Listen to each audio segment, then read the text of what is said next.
अस्सलाम वालेकुम। माइंड महफिल की एक और वीडियो में आपका बहुत खुश आमदीद। और आज हम एक ऐसे टॉपिक पे बात करने जा रहे हैं जो कि हो सकता है कि थोड़ा सा आपकी तबीयत पे ग्रां गुजरे, लेकिन बाज़ औक़ात अपने आप को इम्प्रूव करने के लिए, अपने रिलेशनशिप को इम्प्रूव करने के लिए ज़रूरी हो जाता है कि हम थोड़ा सा अपनी इंट्रोस्पेक्शन भी करें और हम थोड़ा सा अपने अंदर भी झांकें कि कहीं पे जो प्रॉब्लम्स आ रही हैं रिलेशनशिप में, कहीं उसकी जो असल रीज़न है वो हम तो नहीं है, या ओवरऑल एक बिगर स्कीमे में, एक बिगर पिक्चर में कहीं पे हमारा भी तो उस चीज़ में कहीं कंट्रीब्यूशन तो नहीं आ रहा। तो देखिए, आज का जो टॉपिक है वो ये है कि एक ऐसा रिलेशनशिप जिसमें एक पार्टनर बहुत ज़्यादा डोमिनेटिंग होता है और बहुत ज़्यादा कंट्रोलिंग होता है। ठीक है, आपने इस किस्म के जुमले ज़रूर सुने होंगे अमूमन अपने फ्रेंड्स में जब आप बैठते हैं कि मैंने अपनी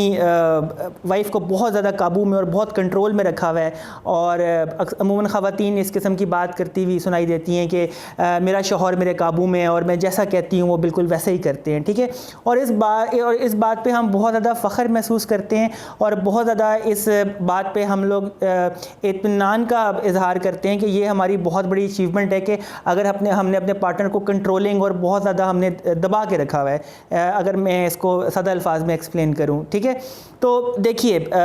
बज़ाहिरन तो ये आपकी कामयाबी दिखती है, लेकिन अगर लॉन्ग रन की बात की जाए, क्योंकि ज़िंदगी एक बहुत लंबा सफ़र है, तो ये चीज़ जो कंट्रोलिंग बिहेवियर होता है ये आपके रिलेशनशिप के लिए बिल्कुल भी हेल्दी नहीं होता। अब उसकी रीज़न क्या है? देखें, बाज़ औक़ात होता है इस तरह कि आपकी कुछ चीज़ें तो बिल्कुल पूरी हो जाती हैं अपने पार्टनर को कंट्रोल करने से, अपने पार्टनर को डोमिनेट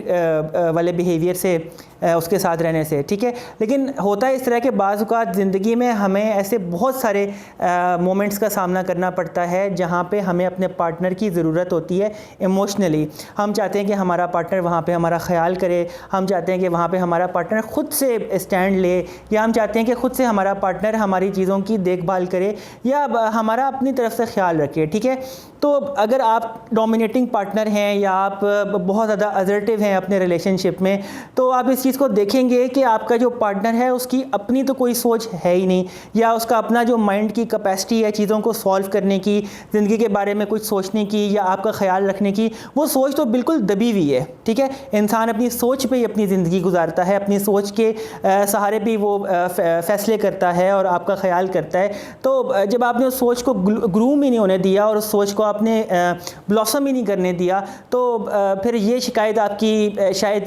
कहीं पे जायज़ नहीं है कि अगर आप ये कहते हैं कि मेरा पार्टनर तो मेरा ख्याल नहीं करता या मुझे समझता नहीं है, या जब मुझे ज़रूरत होती है तो वो वहाँ पे उस तरह मौजूद नहीं होता जिस तरह मैं एक्सपेक्ट करता हूँ कि वहाँ पे उसको मौजूद होना चाहिए। ठीक है, तो देखिए, होता है इस तरह कि ये जो कंट्रोलिंग बिहेवियर होता है, अगर इसको टिपिकल साइकोलॉजिकल लैंग्वेज में एक्सप्लेन किया जाए तो ये इनसिक्योरिटी कहलाता है। इनसिक्योरिटी जो होती है ये कहीं ना कहीं हमारे बचपन में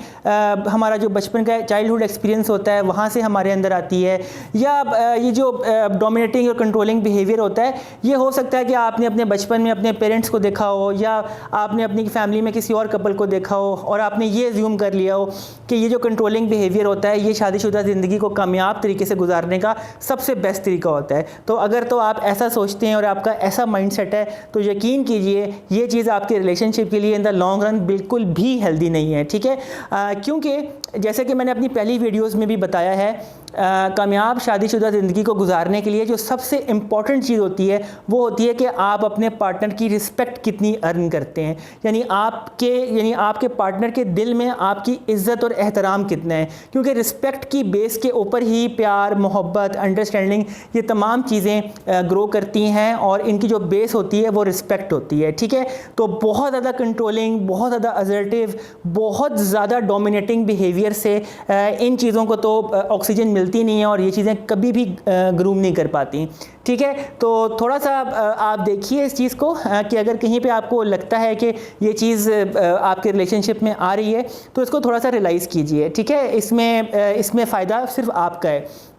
अब देखते हैं कि इसका हल क्या है, जो कि बहुत ज़रूरी है इसको डिस्कस करना। देखिए, अगर आप अपने पार्टनर से जो चीज़ें एक्सपेक्ट करते हैं और वो आपको आपके डोमिनेटिंग और कंट्रोलिंग बिहेवियर से मिल जाती हैं, ठीक है, तो आप यकीन कीजिए कि अगर आप उसको अपने पार्टनर की रिस्पेक्ट को अर्न करके हासिल करेंगे ना, तो आपको वो चीज़ें बिन कहे मिलना शुरू हो जाएंगी, क्योंकि फिर आपका पार्टनर आपका खुद से ख्याल करेगा, खुद से आपसे मोहब्बत करेगा और उस वजह से वो आपकी चीज़ें खुद ब खुद पूरी होंगी। ठीक है, तो ये जो सोच होती है ना कि पता नहीं मैंने अपने पार्टनर को कंट्रोल नहीं किया तो क्या हो जाएगा, पता नहीं मेरी चीज़ें फिर पूरी होंगी या नहीं होंगी, या पता नहीं मेरी जो ख्वाहिशात हैं या जिस तरह मेरा पार्टनर मेरा ख्याल रखता है या जैसे मैं कहता हूँ वैसे करता है या करती है, तो ये चीज़ें फिर क्या होगा। ठीक है, तो यकीन जानिए कुछ भी नहीं होगा अगर आप अपने पार्टनर की रिस्पेक्ट को अर्न करते हैं। और रिस्पेक्ट को अर्न करने का जो सबसे बेस्ट साइकोलॉजिकल मेथड है वो है मॉडलिंग।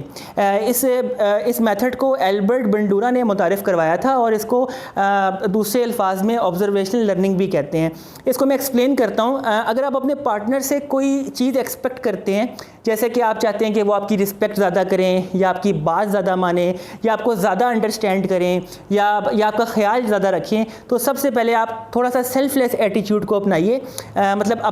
अपने से पहले अपने पार्टनर को रखिए, ठीक है, और जो बिहेवियर आप उनसे एक्सपेक्ट करते हैं या करती हैं, ठीक है, उसको खुद से मॉडल कीजिए, उसको खुद से अपने पार्टनर के साथ उसको अपने बिहेवियर में शो कीजिए। तो एल्बर्ट बंडूरा के मुताबिक इंसान ज़्यादातर जो चीज़ें होता है वो देख के सीखता है। तो अगर आप पॉजिटिव बिहेवियर शो करेंगी या करेंगे, ठीक है, तो आपका पार्टनर भी उस चीज़ को देखेगा और उस चीज़ से सीखेगा और बहुत जल्दी आपको भी वो बिहेवियर इन रिटर्न मिलना शुरू हो जाएगा। ठीक है, ये सबसे बेस्ट तरीका है अपनी ख्वाहिशात की तकमील का कि आप अपने पार्टनर्स को जो है ना अपने से पहले रखें और उसकी चीज़ों को अपने से ज़्यादा अहमियत दें, तो इन रिटर्न ऑटोमेटिकली वो चीज़ आपको मिलना शुरू हो जाती है। ठीक है, तो आप अपने पार्टनर से जो चीज़ कंट्रोल करके लेते हैं और उनको डोमिनेट करके लेते हैं, जिससे बहुत ज़्यादा इन द लॉन्ग रन नुकसान होने का भी अंदेशा होता है, तो उसका जो बेस्ट तरीका है वो है आप अच्छे रवैये को खुद मिसाल बनाइए और अपने पार्टनर के लिए खुद एग्जांपल क्रिएट कीजिए। ठीक है, इस चीज़ पे ज़रा गौर कीजिएगा, ये बाज़ औक़ात निगलेक्ट हो जाती है, लेकिन रिलेशनशिप में ये चीज़ें बहुत मैटर करती हैं और इनको ज़रूर सोचना चाहिए। नेक्स्ट वीडियो तक के लिए मुझे इजाज़त दीजिए और मेरे चैनल माइंड महफिल को सब्सक्राइब कीजिए ताकि मैं इसी तरह आपके साथ साइकोलॉजिकल नॉलेज को शेयर करता रहूँ और जिससे आपके रिलेशनशिप को इम्प्रूव करने में और ज़्यादा हेल्प हो। तब तक के लिए मुझे नेक्स्ट वीडियो तक के लिए इजाज़त दीजिए। अल्लाह हाफ़िज़।